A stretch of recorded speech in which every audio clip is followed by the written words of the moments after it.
ఇక్కడ కాపే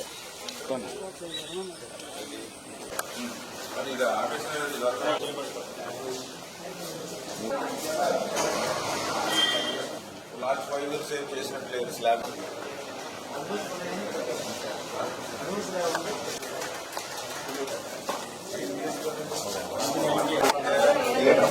ఒకసారి చెక్ చేసుకోవాలి. ఇలా చెక్ చేసుకుని మీరు ఎక్కడ వీక్గా ఉంది, సపోజ్ ఇది ఇక్కడ చెమ్మ కనపడుతుంది, ఇక్కడ వీక్గా ఉందా, ఇది ఎక్కడ వీక్గా ఉంది మీరు ఐడెంటిఫై చేసుకోవాలి. మీరు హాస్పిటల్ ఇప్పుడు ఓల్డ్ అయిపోయి ఇబ్బంది పడుతున్నారు కాబట్టి చూసుకోవాలి. మేడం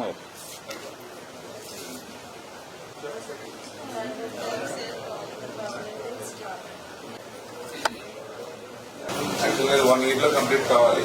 ఇప్పుడు గవర్నమెంట్ వస్తుందో వాళ్ళు 5 సంవత్సరాలు ఇట్లానే పెట్టేయాలి. మళ్ళీ మీకు ఏదైనా ఇబ్బంది వస్తుందేమో అని చెప్పేసి అందులో నిలబడకుండా స్లాబ్ మీద నిలబడితే లీక్ అవ్వకపోతే దగ్గర నుంచి చూసుకోండి. ఒకరోజు 2 రోజులు ఎక్కడ ఇలాంటి చుక్క నీరు ఉండకూడదు. దీన్ని ఏం చేస్తారో చూసుకోండి. మీరు ప్లానింగ్ మొన్న సమ్మర్లో మే నెలలో చేసినప్పుడు ఇక్కడ ట్రీట్మెంట్ చేశారు, అక్కడ ట్రీట్మెంట్ చేశారు, సెంటర్లో వదిలేశారు. మళ్ళీ కొన్ని సెంటర్లో వాటర్ ఎటు వెళ్ళాలో కూడా మీకు దారి తెన్ని లేకుండా చేస్తున్నారు. ఎట్లా మీరు ఇంజనీరింగ్ మీరు ఎప్పుడైనా వచ్చారా ఎస్సీ గారు? మరి చూసినప్పుడు మీరైనా డైరెక్షన్ ఇవ్వాలిగా. మీరు చూపించండి. ఏ స్లాబ్ అయినా మీరు మీ ఇంటి మీదకి ఎక్కేయాలంటే ఫస్ట్ ఫ్లోర్కి. మీరు ఫస్ట్ ఫ్లోర్లో ఎక్కడైనా నీళ్ళు ఉంటే అడగండి. వాటర్ అడిగారు. వాటర్ అడిగినప్పుడు దీన్ని వాటర్ వెళ్ళే మార్గం చూపించాలి కదా. ఇప్పుడు మీ ఇంటి దగ్గర ఉంటుందా ఇట్లాగా? మీకు బిల్డింగ్ ఉందిగా, మీకు మీ బిల్డింగ్ పైన ఇట్లా వాటర్ నిలబడుతుందా? మరి మీ ఇల్లు ఒకటి హాస్పిటల్ ఒకటి కనీసం ఎవరైనా కూడా చొక్క నీరు ఉంటుంది కదా, ఆటోమేటిక్గా లీక్ అయిపోద్ది. వాటర్లు ఎన్ని నిలబడతా ఉన్నాయి. గవర్నమెంట్ అది మారిందా? గవర్నమెంట్ మారిందని మీకు తెలియట్లేదు. ఇప్పుడు 1 month అయింది కదా, మరి పాటికి అన్ని లైన్ చేయించాలి కదా. మీరు ఇదిగా క్లియర్ చేయాలి. పక్కన హాస్పిటల్ ఎక్కడేమో పడిపోయేలాగా ఉంటాయి. మీరు ఏమి చేయకుండా గడ్డి మూలు పెట్టి నీళ్లు పెట్టి చేసి వర్క్ కూడా చేయకుండా అట్లా చేసుకుంటే అట్లాగా. నేను ఆ రోజు 2019లో నేను అమౌంట్ ఇచ్చాను. 12,60,00,000 దీనికి 2019లో. అందులో నేను ఆ రోజు 1 year లో కంప్లీట్ చేయాలి బిల్డింగ్.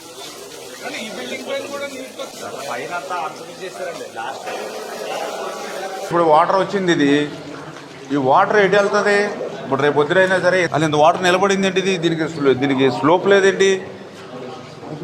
ఎటు దీనికి స్లోప్ ఎటు? ఈశాన్యం ఎటు? ఈశాన్యం ఎటు దీనికి? మరి ఈశాన్యం వైపు వెళ్ళాలి కదా. ఒకవేళ వాటర్ వచ్చింది, నువ్వు ఇంకా క్లోజ్ చేయలేదు, వచ్చిన వాటర్ వచ్చినట్టు వెళ్ళిపోవాలి కదా బయటికి. 20,000 ఎస్ఎఫ్టీ 0 ఎలా పెట్టి కనీసం 1 inch పెట్టుకుని ఈ టైల్స్ వేసుకునేటప్పుడు లాక్కొస్తారు కదా. నీకు ఇప్పుడు రేపు పొద్దున నీకు ఇప్పుడు కాదు, ఇప్పుడు వాటర్ క్లోజ్ చేస్తావమ్మా. రేపు పొద్దున ఏదో కడగడానికో క్లీన్ చేయడానికో వాటర్ ఉంటుంది. ఆ వాటర్ అయినా పోవాలి కదా. పాకెట్ పట్టేసి నీకు లేకపోతే ఎక్కడైనా లీకేజీలు ఉంటే ఆ లీకేజీలు వచ్చి మళ్ళీ కిందకి వెళ్ళి మళ్ళీ ఎక్కడో డిస్ట్రిబ్యూట్ చేస్తుంది కదా. మళ్ళీ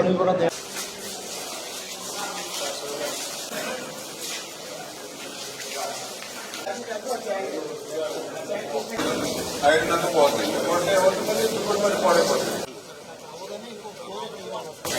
ఎక్కడ తెచ్చి పెట్టేస్తాను లోపు రావాలి కదా నీకు.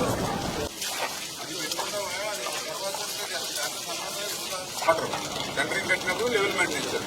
ఎక్కడైనా ఒక సెంటరింగ్ డౌన్ కట్టేది అనుకోండి, కొంచెం తొక్కింది అనుకోండి, అక్కడ తొక్కి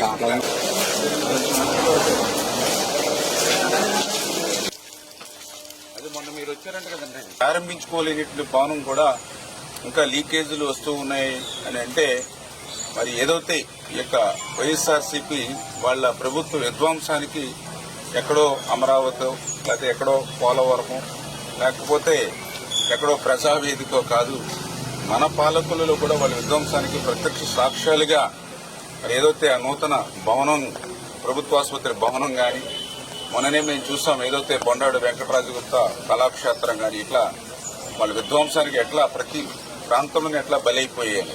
పాలకులు ప్రభుత్వ ఆసుపత్రిని 50 పడకల ఆసుపత్రిని మళ్ళీ 100 పడకల ఆసుపత్రిగా పెంచుతూ 12,60,00,000 రూపాయలు కొత్త భవనం నిర్మాణం కోసం ఆ రోజు 3 సంవత్సరాలు తిరిగి ఆ నిధులు మంజూరు చేసుకుని 100 పడకల ఆసుపత్రిగా దీన్ని అప్గ్రేడ్ చేసుకోవడం జరిగింది.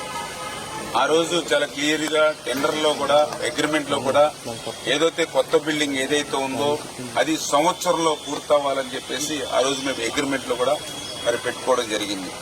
కానీ దురదృష్టం ప్రభుత్వం మారిన తర్వాత మరి సంవత్సరంలో పూర్తవ్వాల్సినటువంటి ఏదైతే కొత్త భవనం మరి నిధులున్నప్పటికీ కూడా నిధులు సమకూర్చినప్పటికీ కూడా మరి పనులు నత్తనడక నడిచి ఈ రోజుకి వాళ్ళ 5 సంవత్సరాల సమయం పూర్తయిపోయినా కూడా అది ఇంకా ప్రారంభించుకోలేనిటువంటి పరిస్థితిలో ఉండడం అనేది వైఎస్ఆర్సీపీ పార్టీ వాళ్ళ జాతకాన్ని తనమని ఉండి వాళ్ళ అసమర్థతకి అదొక నిదర్శనం. ఇక్కడ పాతే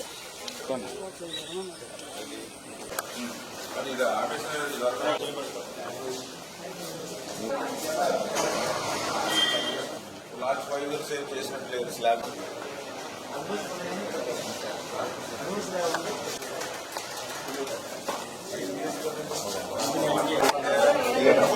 ఒకసారి చెక్ చేసుకోవాలి. ఇలా చెక్ చేసుకుని మీరు ఎక్కడ వీక్గా ఉంది, సపోజ్ ఇది ఇక్కడ చెమ్మ కనపడుతుంది, ఇక్కడ వీక్గా ఉందా, ఇది ఎక్కడ వీక్గా ఉంది మీరు ఐడెంటిఫై చేసుకోవాలి. మీరు హాస్పిటల్ ఇప్పుడు ఓల్డ్ అయిపోయి ఇబ్బంది పడుతున్నారు కాబట్టి ఏంటంటే ఎవ్రీడే చూసుకోవాలి. మేడం గారు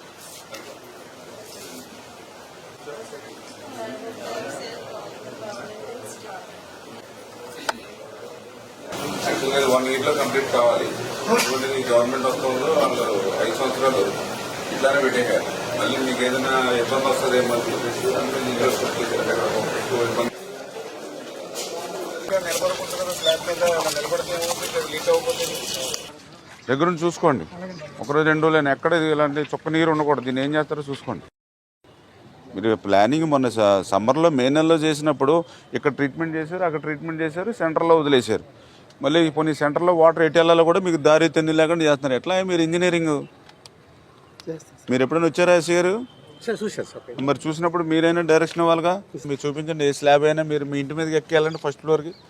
మీ ఫస్ట్ ఫ్లోర్లో ఎక్కడైనా నీళ్ళు ఉంటే అడగండి.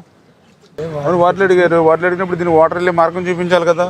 ఇప్పుడు మీ ఇంటి దగ్గర ఉంటుందా ఇట్లాగా? మీకు బిల్డింగ్ ఉందిగా, మీకు మీ బిల్డింగ్ పైన ఇట్లా వాటర్ నిలబడుతుందా?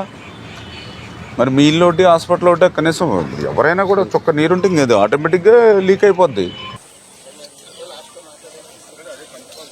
వాటర్లు ఎన్ని నిలబడతా ఉన్నాయి. గవర్నమెంట్ అయితే మారిందా? గవర్నమెంట్ మారిందని మీకు తెలియట్లేదు. ఇప్పుడు 1 month అయింది కదా, మరి పాటికి అన్ని లైన్ చేయించాలి కదా. మీరు ఇదిగా క్లియర్ చేయాలి. పక్కన హాస్పిటల్ పడిపోయేలాగా ఉంటాయి. మీరు ఏమి చేయకుండా గడ్డి మూలు పీకి నీళ్లు పెట్టి వాళ్ళు చేసి వర్క్ కూడా చేయకుండా అట్లా చేసుకుంటే అట్లాగా. నేను ఆ రోజు 2019లో నేను అమౌంట్ తెచ్చాను. 12,60,00,000 దీనికి 2019లో. అందులో నేను ఆ రోజు 1 year లో కంప్లీట్ చేయాలి బిల్డింగ్.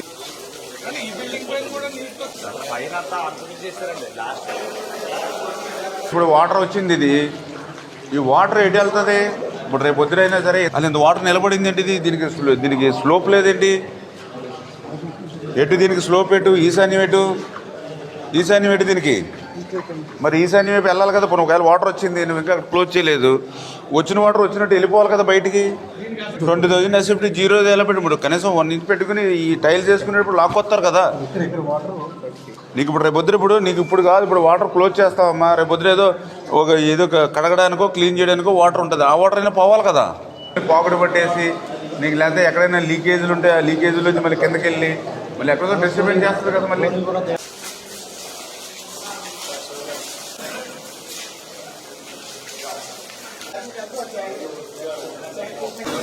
ఐరన్ అంతా పోతుంది.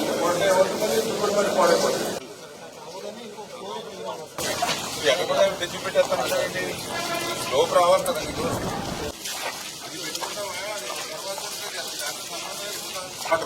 సెంటరింగ్ కట్టినప్పుడు లెవెల్ మెయింటైన్ చేస్తారు. ఎక్కడైనా ఒక సెంటరింగ్ డౌన్ కట్టేది అనుకోండి, కొంచెం తొక్కింది అనుకోండి, అక్కడ తొక్కించుకుంటారు.